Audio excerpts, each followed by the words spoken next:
Palabras Más, con Álvaro García. Doctor Alejandro Gaviria, bienvenido a Palabras Más. Muchas gracias, Álvaro, por la invitación. Muy complacido de estar aquí. Lo mismo le digo. Muy bonito el nombre del programa, ¿no? Sí. Es interesante porque tiene que ver con las entrevistas, con las conversaciones, con una forma de entender las noticias y de profundizar un poco en ellas y de conocer a las personas que están detrás de todas estas informaciones que vemos a diario. Y revisando precisamente la historia de Alejandro Gaviria, encontré un dato que me llamó la atención. Usted nació en Chile. Yo nací en Santiago de Chile. ¿Y por qué nació en Santiago de Chile? Mi papá, que era un ingeniero matemático, que quiso estudiar estadística, se ganó una beca de la OEA en su momento para estudiar estadística en la Universidad de Chile, finales de los años 60. Y allí nací yo. Viví los 2 primeros años de mi vida en Chile y después volví a Medellín, donde me crié. Fui al colegio y fui a la universidad. ¿Tiene alguna relación con Chile a propósito de eso? Yo tengo relaciones sentimentales con Chile. Tal vez uno de los recuerdos más antiguos que yo tengo de mi vida fue entrar a la biblioteca de mi casa en Medellín en un segundo piso y ver a mi papá llorando. Eso fue el 11 de septiembre del año 1973, en el golpe de estado de Pinochet cuando mataron a Allende. Mi papá, como tantos otros, tenía muchas veleidades de izquierda, había sido militante. Y me acuerdo, pues para un niño ver a su padre llorando siempre fue impactante. Le pregunté a mi mamá, ¿qué pasó? Dijo, mataron al presidente de Chile.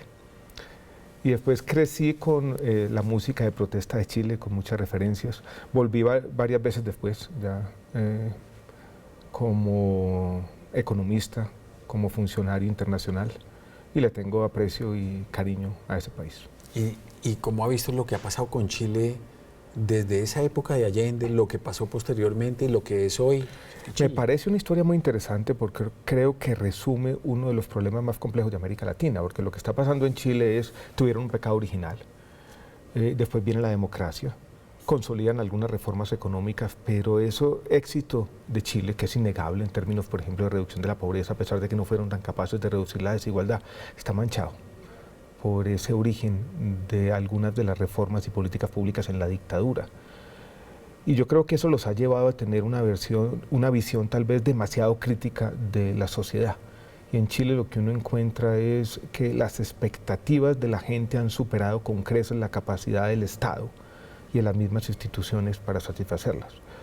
Y uno ve mucho pesimismo en la sociedad chilena hoy en día, que contrasta con el crecimiento que han tenido, con los éxitos sociales que son innegables, con tener en todo caso unas instituciones ordenadas y con lo que fue por mucho tiempo para muchos países de América Latina, un referente y un modelo. Uno siempre tenía el modelo para algunas cosas chileno como un referente importante. En las últimas 2 décadas fue así. Fue así, ¿no? Sin duda. Y yo creo que algunos de los éxitos, a pesar de los problemas, siempre van a ser incompletos, son innegables. Hablaba usted ahora de su padre. ¿Qué tanto tuvo que ver él, qué tanto tuvo que ver su familia en la forma en que usted abordó posteriormente su vida profesional, sus proyectos, el perfil que le ha dado a su trabajo como investigador, como académico o como funcionario público? Yo creo que bastante. Mi padre fue una influencia importante. Él fue un ingeniero como yo. Tuvo algunas aproximaciones a la economía, hizo algunos estudios sobre desempleo en Colombia. Por allá a mediados de los años 70, mis conversaciones con mi padre me marcaron bastante. Yo crecí en una familia rodeado de libros y tenemos por el lado de mi padre también un gen que yo creo que también está ahí, un poco la poesía y la literatura, que siempre me ha gustado. Pascual, mi hermano, fue poeta, yo también escribí poesías por allá en bachillerato. Entonces siempre hemos tenido esa doble condición, ingenieros, pero también el gusto por las palabras, el gusto por el lenguaje. ¿Y esa combinación qué genera? Por el lado de la ciencia y por el lado de las humanidades. Hemos tenido esa combinación. Y yo que fui ingeniero, terminé en la economía porque de alguna manera veía en la economía una posibilidad de tener esas dos cosas. La ciencia, pero también la preocupación por el ser humano, la preocupación por lo social y las humanidades. Genera también funcionario un poco desubicado, que yo creo que es lo que vamos a hablar ahora, teniendo un pie en un lado y un pie en el otro también. ¿Y cómo se dio ese tránsito hasta llegar al Ministerio de Salud? El tránsito fue interesante y yo lo cuento en el libro del que vamos a hablar ahora en un discurso. Yo estudio ingeniería civil, trato de trabajar como ingeniero, no consigo un buen trabajo.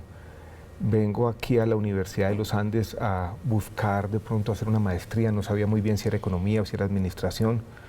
Ocurre uno de esos albures de la vida, buscando la facultad de administración me pierdo en el campus de la Universidad de los Andes, encuentro el departamento de economía, yo dije, pues no, de pronto estudiemos economía.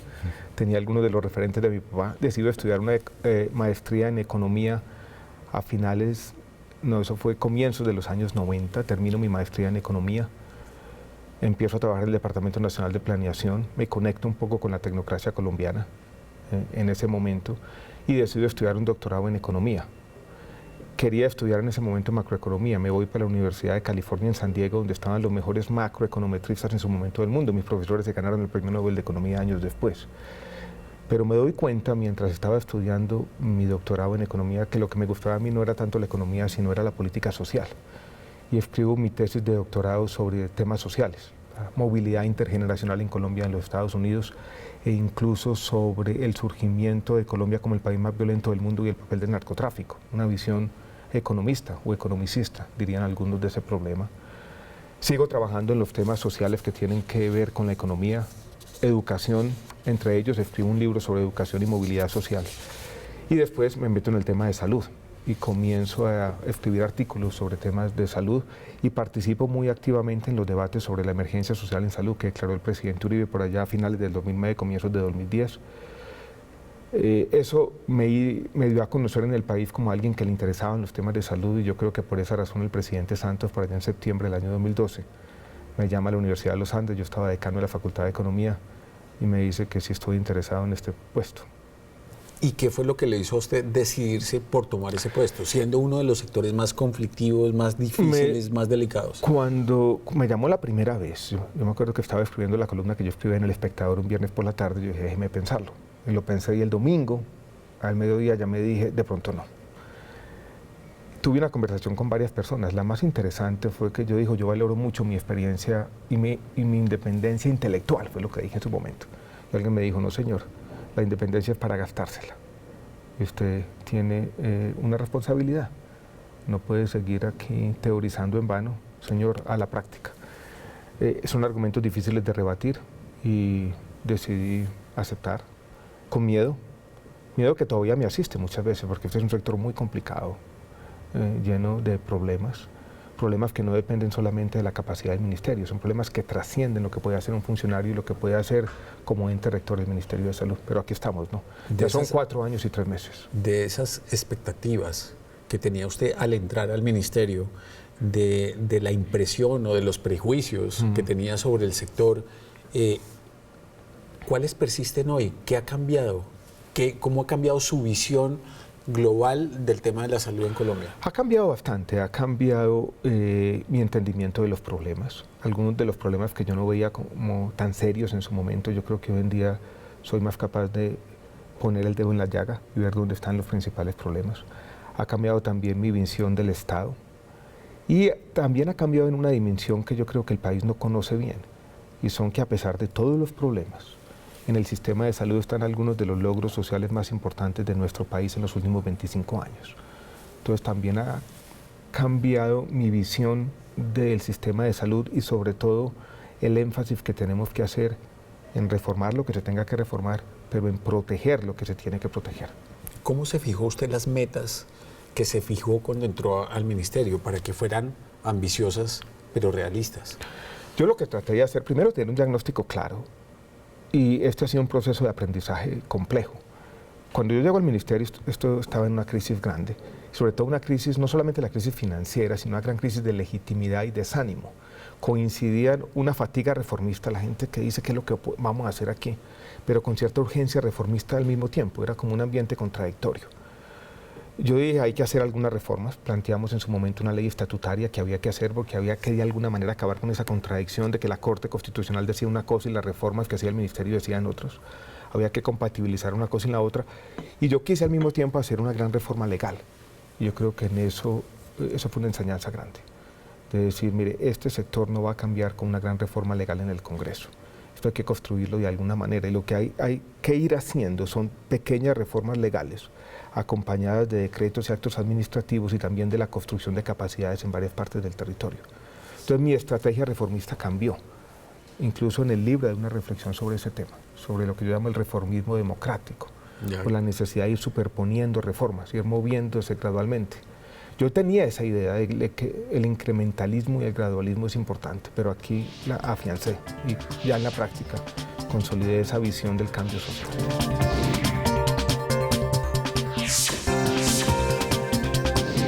Yo quisiera hacerle una pregunta específica o un par de preguntas específicas sobre el tema de salud. Hace poco tuve la oportunidad de estar con usted en la presentación del índice Cómo vamos en salud, que es la construcción de una medición que incluye muchas variables como para construir una cifra que nos permita entender más o menos cómo estamos en el tema de salud.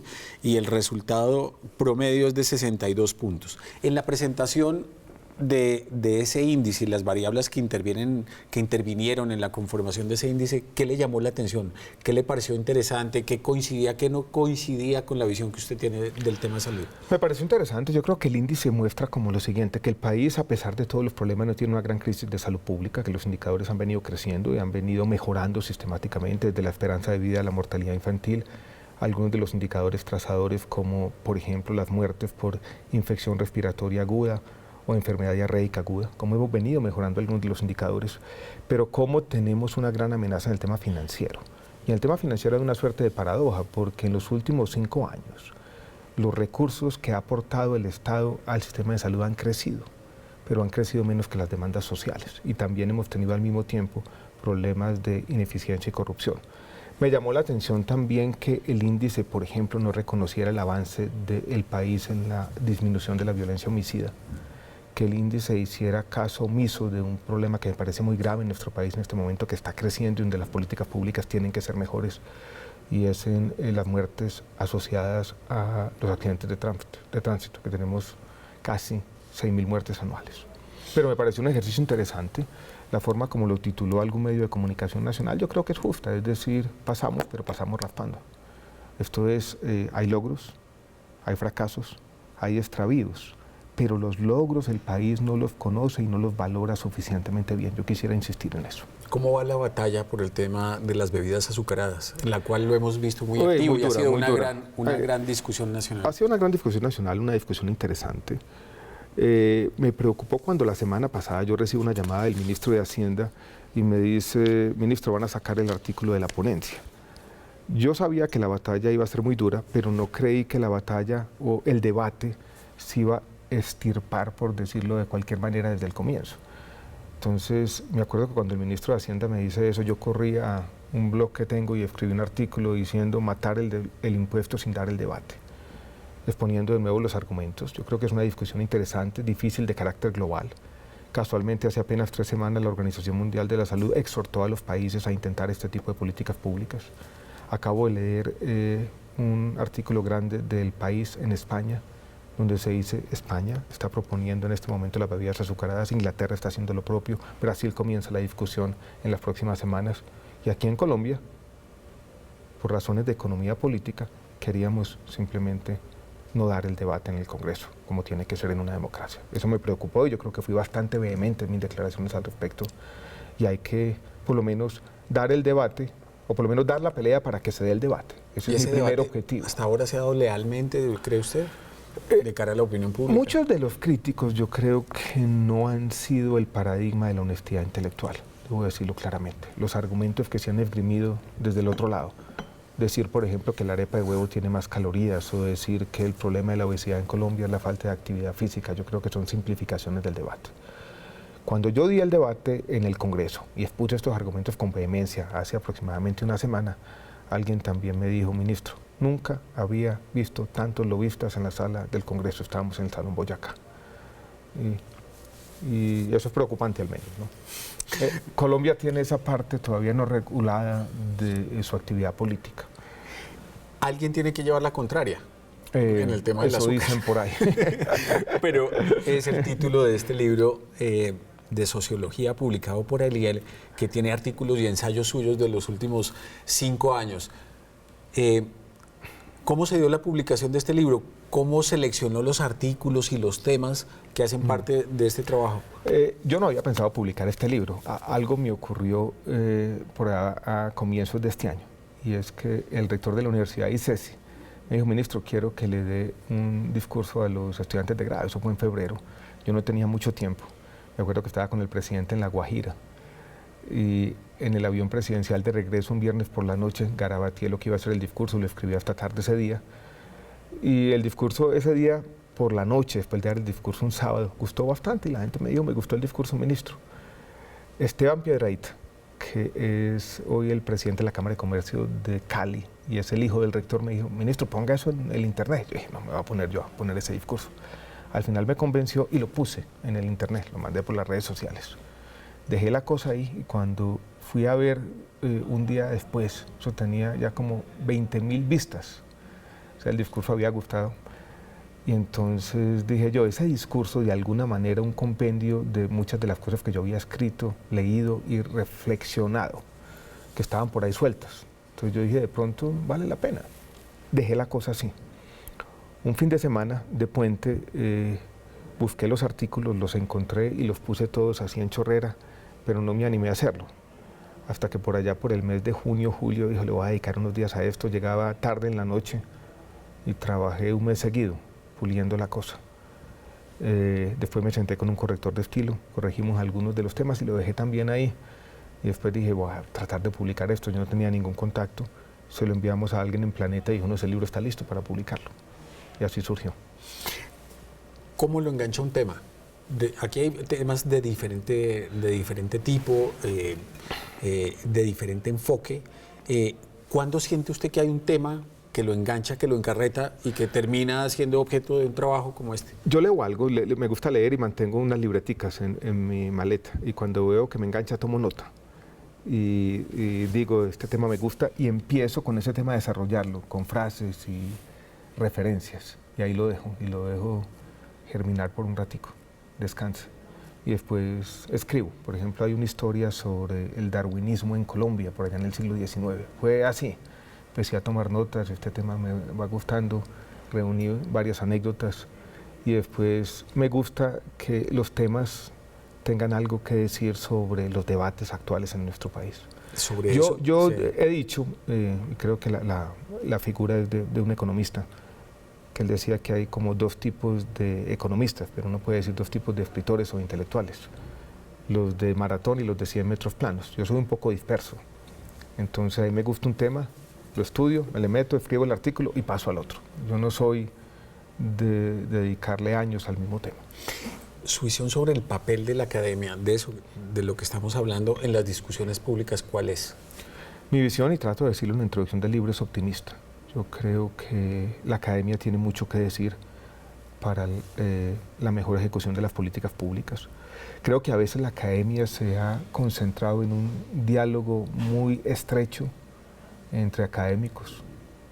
Yo creo que la academia tiene que abrirse un poco más al mundo real, tiene que participar más activamente en las discusiones, pero yo creo que la academia puede mejorar las políticas públicas, y también creo, y esa es otra convicción, que el paso por el Estado también mejora la academia. Las preguntas que uno se puede hacer como académico cuando ha tenido contacto práctico con la realidad, se ha enfrentado a los problemas, ha entendido las frustraciones de cambiar el mundo, las frustraciones del cambio social en la práctica. Yo creo que son muy importantes para el ejercicio de un académico en las ciencias sociales, ¿no? Ministro, ¿de qué tamaño son los niveles de frustración al tener una visión sobre un tema o sobre una problemática en la teoría, en la academia, escribirla, describirla, trabajarla, investigarla, darle forma, tener una propuesta y después llegar a la realidad y tratar de ajustarla, de convertirla en realidad y encontrarse con todas las dificultades? Son grandes a veces. Yo creo que este libro incluso se puede mirar como eso, una especie de sublimación, decían antes, ¿no? De esa frustración, reflejarla aquí y tratar de ponerla en palabras y tratar de racionalizarla y tratar de entender por qué es tan difícil el cambio social en la práctica y tratar de entender por qué cualquier intento de reforma tiene que tener muchos pasos. Y como lo digo aquí en el libro también, por qué pasa tanto tiempo muchas veces entre el comuníquese y el público, el publíquese, comuníquese y cúmplase. pueden pasar, yo digo en alguna parte del libro, no años, sino décadas. El libro abre con un decálogo con un texto que se llama Decálogo de un reformista escéptico. Tiene que ver con mucho de lo que hemos estado hablando. Sí, señor. Para usted, ¿qué es un verdadero reformista?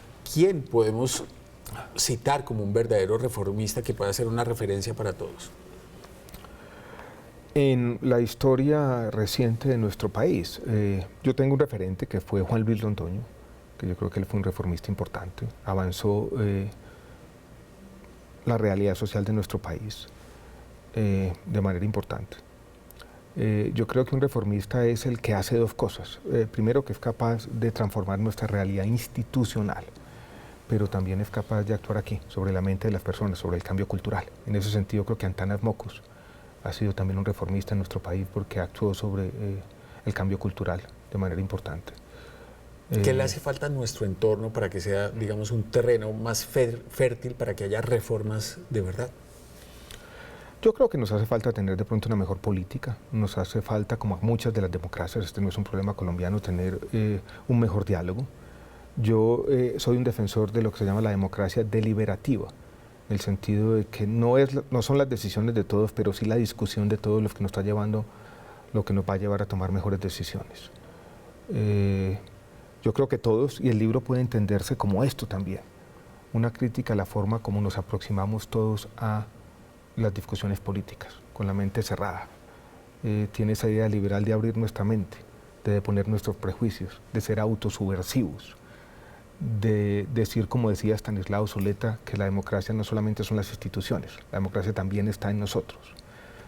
Antes de hablar de Zuleta, que me parece muy interesante lo que hay detrás de ese texto que usted le dedica a su pensamiento, hay una frase que vale la pena citar, y es que usted la subraya y le da mucha importancia: el Estado ni es la solución de todos los problemas, ni es la causa de todos los problemas. ¿Por qué llega a esa conclusión? Hay dos visiones. Hay una visión que prima en muchos sectores de la izquierda colombiana, y yo lo encuentro en la salud todos los días. Usted dice, saque el sector privado. El problema de la salud es el negocio. El problema de la salud es que hay unos señores comerciantes allí. Estatice absolutamente todo. Y no se dan cuenta de las fallas de Estado, de los problemas que tienen muchas de las instituciones estatales, incluso de los problemas del Instituto Colombiano de los Seguros Sociales, que fueron la causa primigenia tal vez de la reforma a la salud del año 93. Pero hay otros que dicen es privaticémoslo todo, y no se dan cuenta de las otras fallas, que son las fallas de mercado. Y yo creo que cualquier reformista tiene que tener una visión aterrizada de los dos tipos de problemas, de las fallas de Estado, la corrupción entre ellas, y de las fallas de mercado, que han sido evidentes también en el mundo, sobre todo desde la crisis financiera del año 2008, en el mundo desarrollado, digo. Por eso aquí no hay soluciones en los extremos ideológicos, y yo combato tanto esa visión extrema libertaria como esa visión estatista de alguna de nuestra izquierda mojigata.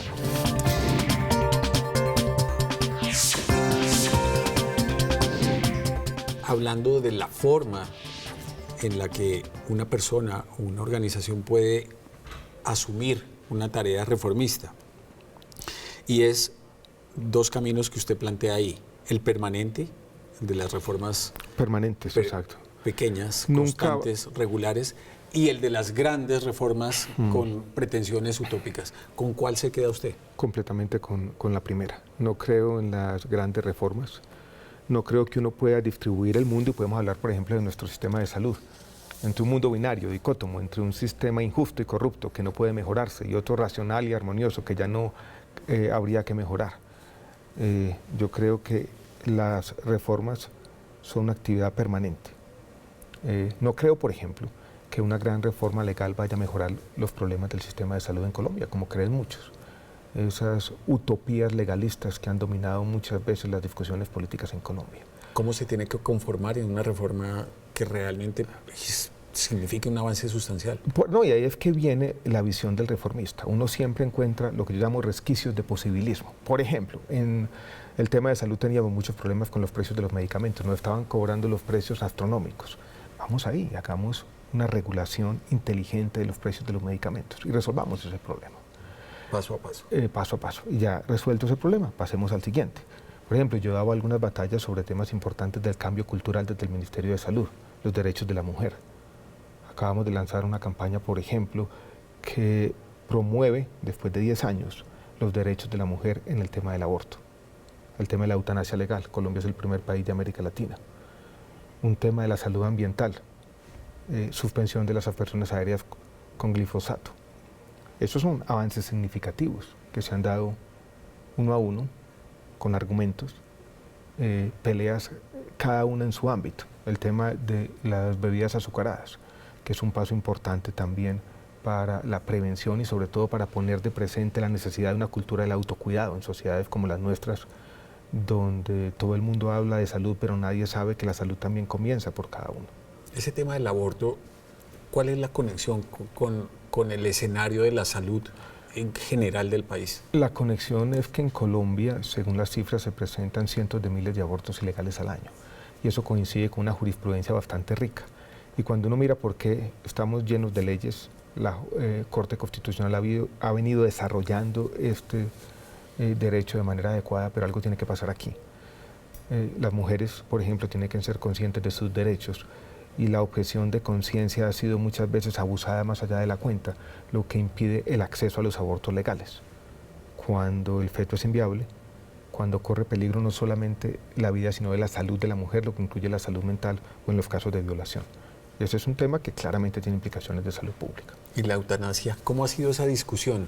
¿Y cómo se ha venido ajustando al día a día de la vida de la gente? Esa es una discusión interesante que yo creo que tiene dos partes.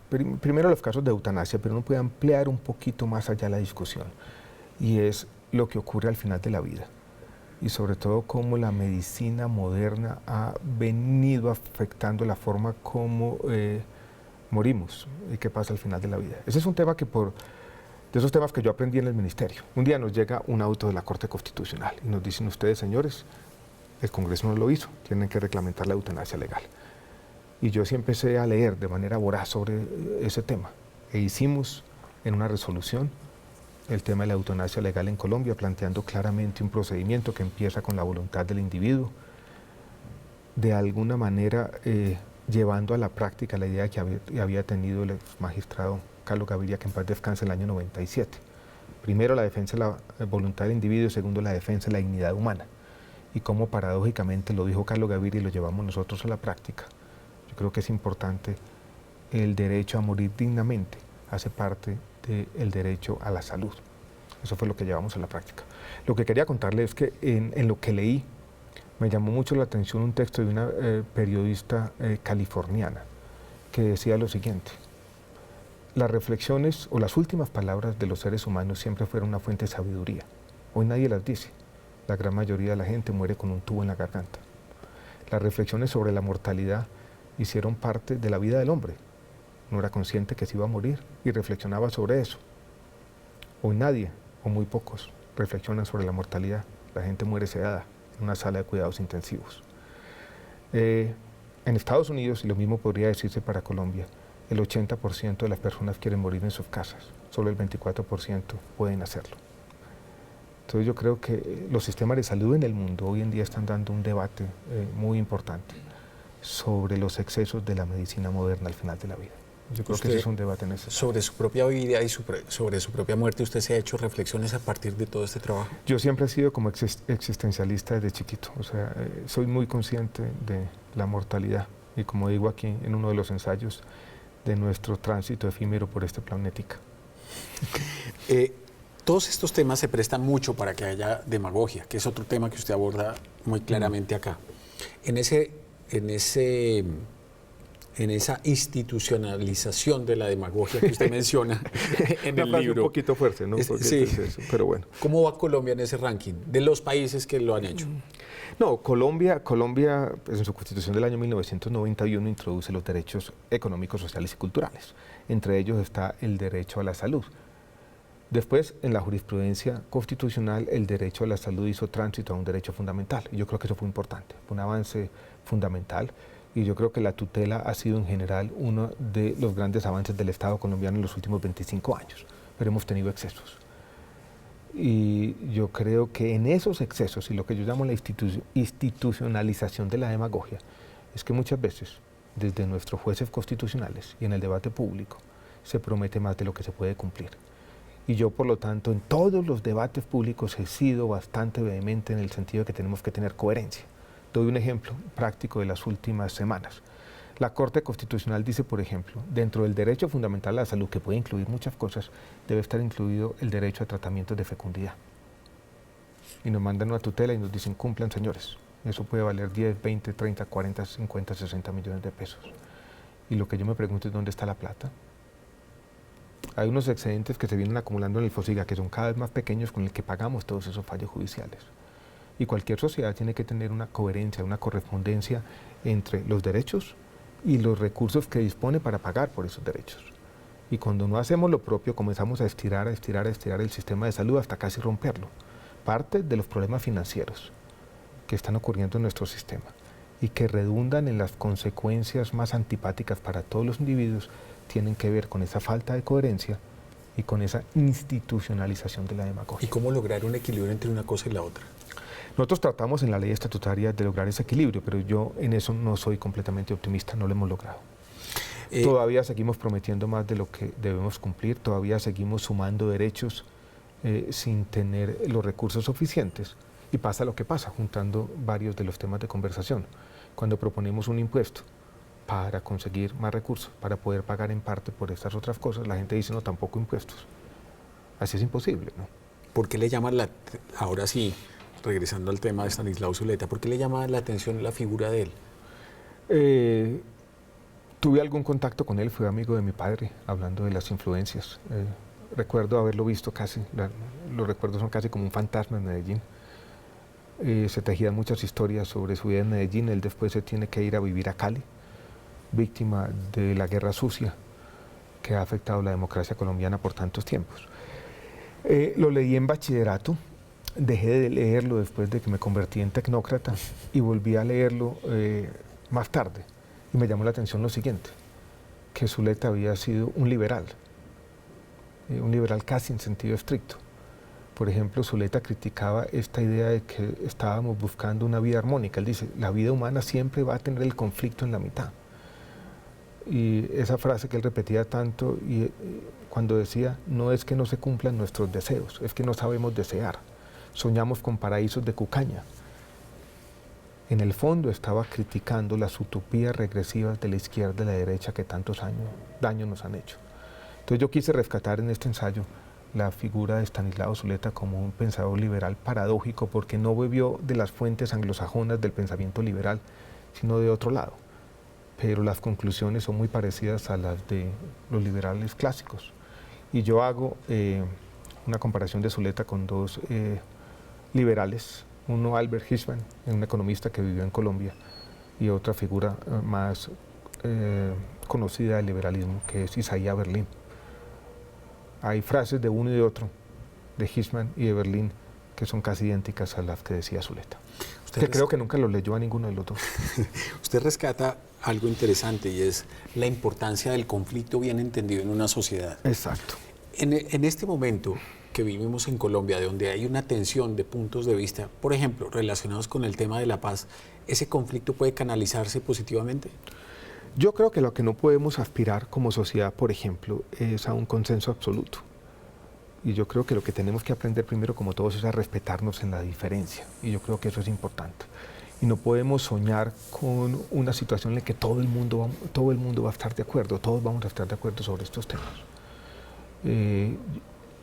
Y me gustan también las discusiones porque tenemos muchas discusiones donde claramente hay choques de principios y los colombianos no somos buenos para eso. Cuando hay estos choques de principios tenemos que de alguna manera aceptarlos. La escuela del liberalismo trágico, que es tan difícil de entender a veces por quienes proponen las utopías en los dos extremos ideológicos. Ministro, menciona usted algo que me llama la atención y es, lo voy a citar textualmente, el poder omnímodo de la opinión pública puede ser una amenaza a la libertad. ¿Qué hay detrás de esa idea?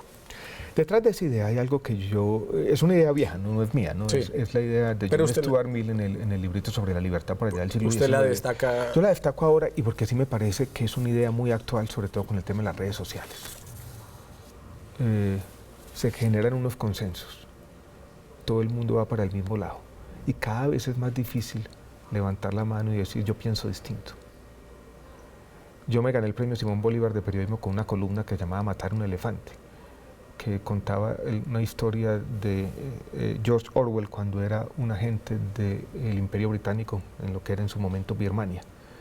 Él va a una pequeña villa, le dicen que había un elefante que había hecho grandes destrozos, se va caminando, se da cuenta que ya no pasó nada, que el elefante, que era clave para la vida económica de ese pequeño pueblito, tenía que protegerse y comienza a caminar hacia el elefante con su escopeta. Todo el mundo le dice mátelo, mátelo, mátelo, mátelo. Él no es capaz de oponerse a la opinión pública y lo mata. Ese tipo de actitudes, las trampas de la adhesión, esas trampas del aplauso, cómo es tan fácil para los seres humanos simplemente plegarse a la opinión pública, pero cómo es de fundamental decir, no, yo estoy en desacuerdo, no falsificar las preferencias, ser capaz de no ceder ante lo que alguien llamó también la extorsión moral de las mayorías. Ese me parece una idea muy importante y tenemos que defender en la sociedad esas posibilidades de diferir. Y esa tentación aparece muy fuerte siendo funcionario público. Completamente, completamente. ¿Y cómo se defiende de no caer en ello? Es difícil porque incluso el discurso oficial es un discurso donde a veces hay exceso de simplificación, donde uno siempre está presentando una versión sesgada de la realidad. Pero yo creo que también es bueno como funcionario muchas veces dar un paso atrás y decir yo tengo que tener o mantener, yo creo que para cualquier funcionario público, como las críticas son tantas y son tan injustas, uno genera rápidamente una actitud absolutamente defensiva. Y esa actitud defensiva lo lleva a ser inmune a la crítica. Y yo me pregunto muchas veces, no puedo caer en eso. O me digo muchas veces, no puedo caer en eso. Tenemos que tener esa capacidad de mirarnos en el espejo y decir esto no está funcionando bien. Ministro, hablando de Zuleta... Pero no solamente para los funcionarios, yo creo que todos. En el ejercicio del periodismo también yo muchas veces veo que los periodistas tienen opinión, pero están diciendo lo que la gente quiere oír. En tantos ámbitos de la vida, pública y privada, es fácil falsificar nuestras preferencias, no pensar distinto y simplemente decirles a nuestros amigos, a la gente, a quien sea, lo que quieren oír. Entonces, no podemos matar el elefante muchas veces, es decir...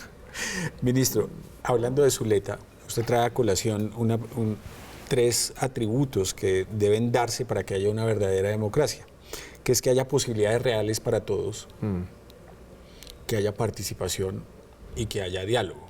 ¿Usted cree que esas condiciones hoy en día se dan en Colombia, que tenemos una democracia importante? No se dan. Y yo trato de rescatar cómo Zuleta nunca favoreció aquellas visiones más pesimistas de la democracia. Hay una que yo cito que me parece muy interesante en el libro, de un filósofo inglés que dice, mire, las democracias y todos los sistemas de gobierno fracasan. Lo único que logra la democracia es que hace más tolerable el fracaso, porque todos van a fracasar. Zuleta decía, no, a mí no me vengan con ese cuento. Yo no me quiero plegar a una visión minimalista de la democracia. Yo quiero seguir siendo optimista.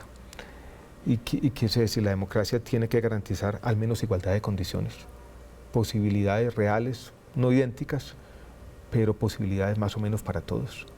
La democracia tiene que garantizar la participación de la gente. Y la otra importante es la democracia deliberativa. Tenemos que ser capaces de dialogar. Y eso es lo que yo rescato. Y ahí es donde yo me alejo un poco del exceso de realismo y me plego un poco a estas utopías democráticas que sí me gustan más. Y tenemos que seguir defendiendo la igualdad de condiciones, la dignidad humana y la posibilidad de dialogar en todos los ámbitos de la vida pública. ¿Cómo corregir esas imperfecciones de la democracia? Por ejemplo, en una coyuntura como en la que estamos hoy, donde no son pocos los que ven a corto plazo o a mediano plazo la necesidad de una nueva constitución en Colombia. ¿Usted cree que eso es un camino, por ejemplo? No me parece que sea un camino. Yo creo que las constituciones son mejores a medida que van envejeciendo y se van consolidando institucionalmente. Ahí vuelve la idea del incrementalismo. o no hacer una reforma constitucional para resolver cada problema. Pero ahí vuelvo de cómo hacerlo. Sería difícil decir cómo hacerlo porque tendríamos que mirar cada problema, pero vuelvo a la idea, empecemos por nosotros mismos, que es lo que nos dice Zuleta. La democracia también está aquí. La democracia también pasa por tener actitud abierta. Y en el fondo lo que hay detrás de todas estas ideas es un combate a los dogmatismos. Por ejemplo, Zuleta tuvo que luchar toda la vida contra el MOVIR, que sigue concentrando algunos de los dogmatismos más acendrados de nuestro país, ¿no? ¿Cómo ve usted el futuro del proceso de paz con todo lo que está pasando? ¿Cómo se imagina que va a pasar, lo que va a pasar en Colombia dentro de un tiempo? Difícil, pero yo creo que ya va a pasar la refrendación y esperemos que todos los procesos de implementación que van a estar acompañados de un diálogo nutritivo en el Congreso le den más legitimidad a todo lo que pasó. Y en el fondo, lo que yo quiero, Álvaro, y yo creo que lo que desean muchos colombianos, es pasar esta página. Que las FARC nos sigan concentrando y concitando la atención del país. Que la próxima elección se concentre en los temas cruciales de nuestro país en el siglo XXI. Llevamos mucho tiempo en este paseo. Yo creo que lo que yo aspiro, uno como ministro, como ciudadano colombiano, es, señores, hacer política, vengan a participar en el debate, pero llevemos a la FARC a sus justas proporciones. ¿Cuáles son los riesgos más importantes que afronta este proceso desde su punto de vista? Le estoy viendo un riesgo ahora, con lo que ha pasado en las últimas semanas, de que vuelva la guerra sucia. Eso me parece muy complicado, ¿no? Ha caracterizado nuestra democracia, está en algunas de las frases de Zuleta aquí también. Colombia vivió una guerra sucia muy compleja por allá a finales de los años 80, comienzos de los años 90. Ese es un riesgo. El otro riesgo es un riesgo más de naturaleza institucional y es que en las próximas elecciones alguien quiera cambiarlo todo y entremos en un proceso de gran incertidumbre institucional, con un proceso firmado, con una implementación a medio camino, pero con esto que queda por allá en un limbo. Ese reciclaje de la violencia, de la guerra sucia que usted menciona, ¿cómo afrontarlo? ¿Se puede afrontar desde lo político o es un tema simplemente operativo judicial? Pues es un tema operativo judicial, pero yo creo que como ciudadanos tenemos que afrontarlos todos de la misma manera y es no más indiferencia. Y lo que yo veo es que hay de nuevo indiferencia. Comienzan a darse las noticias de que este líder social fue asesinado, y se superponen, ya van 70 o algo así, y nadie parece decir nada. Yo creo que todos sí tenemos que despertar y abrir los ojos y en ningún momento ser indiferentes o tener una actitud contemplativa ante lo que está ocurriendo. ¿Cómo ve la reforma tributaria?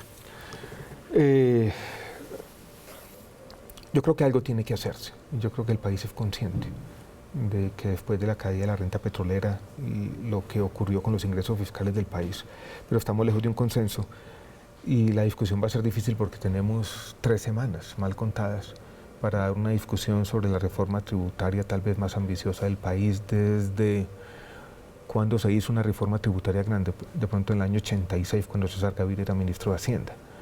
Guillermo Perry, un grupo de investigadores de la Universidad de los Andes, dice que la nueva realidad política más fragmentada de la Constitución del año 91 ha impedido una reforma tributaria estructural.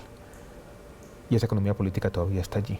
Entonces estamos ante un escenario difícil porque no hemos sido capaces en mucho tiempo de aprobar una gran reforma tributaria y hacerlo ahora en 3 semanas va a ser muy difícil. ¿Cree que no se va a lograr ese propósito? Creo que sí, algo se logra. De que haya una reforma estructural. Algo se va a lograr, Álvaro, pero todavía tengo mis dudas sobre cuánto se va a lograr. Yo creo que ahí es donde está el gran interrogante. Y volvemos al tema de las bebidas azucaradas, que todavía yo tengo mis dudas. Seguiré dando la pelea. Ministro, volviendo a algo de lo que hablamos al comienzo de esta charla, sobre algunos de los trabajos, de los múltiples trabajos de investigación que usted ha realizado y que ha publicado, me llamó la atención uno que tiene que ver con la exclusión, sí, y que de alguna forma está plasmado pues, en el trasfondo de muchos de los temas de los cuales hemos conversado. ¿Cuáles son, desde su punto de vista, las causas importantes por las cuales hay gente excluida en nuestra sociedad? Yo hice unas investigaciones desde por allá a finales de los años 90 sobre lo que se conoce como movilidad intergeneracional. de cómo las condiciones de los padres determinan el éxito o desempeño socioeconómico de los hijos, y tratando cuantitativamente de hacer comparaciones entre Colombia y otros países del mundo y de América Latina. Y encontré que yo estaba reviviendo un debate que se había dado en nuestro país por allá en los años 50 y 60 sobre las posibilidades de movilidad social. ¿Qué tantas posibilidades de movilidad social tenemos en nuestro país? Mis análisis cuantitativos muestran que no son muchas. Esto es, que vivimos en una sociedad excluyente. Alguien podría decir, eso es una verdad y a puño, pero cuantificarlo, compararlo y entender las razones y entender el papel que jugó, por ejemplo, la falta de educación en los años 40 y 50, lo poquito que avanzamos en el tema en los años 60, yo creo que es una contribución importante. Me siguen preocupando algunos obstáculos muy grandes a la movilidad social. Por ejemplo, la informalidad laboral y cómo en el sector privado, más que en el sector público, todavía el tema de las conexiones cuenta mucho. En los Andes me acuerdo que hay una clasificación socioeconómica invisible de los estudiantes. Los que entraban en un semestre y los que entraban en otro semestre, los que eran de calendario A y los que eran de calendario B. Unos venían de colegios bilingües, otros no venían de colegios bilingües. Los dos podían tener las mejores notas. Los primeros, los que venían de colegios bilingües, siempre conseguían algunos puestos en el sector privado. Por ejemplo, el sector financiero mucho más fácil que los segundos. Esos obstáculos a la movilidad social, esas formas acendradas y consolidadas de exclusión, a veces invisibles y difíciles de combatir, son las que yo trato de documentar en algunas de mis investigaciones. Bueno, ministro, muchas gracias. ¿Cuánto por tiempo haber... conversamos ya?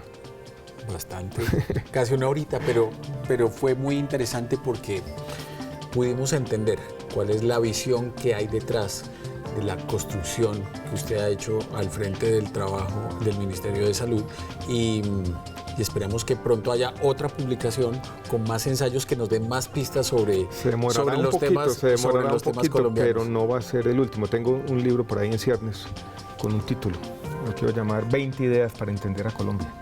Por allá en una de las libreticas que mencioné, ahí están ya esas 20 ideas. ¿Y está escribiendo poesía también o no? No, eso ya la dejé por un rato. Me gusta leer poesía y compartirla por redes sociales, eso sí lo hago. Y he encontrado que a la gente le gusta mucho la poesía, contrario a lo que se dice. Le gusta y es importante. Y es muy importante. Ministro, muchas gracias. Muchas gracias, Álvaro.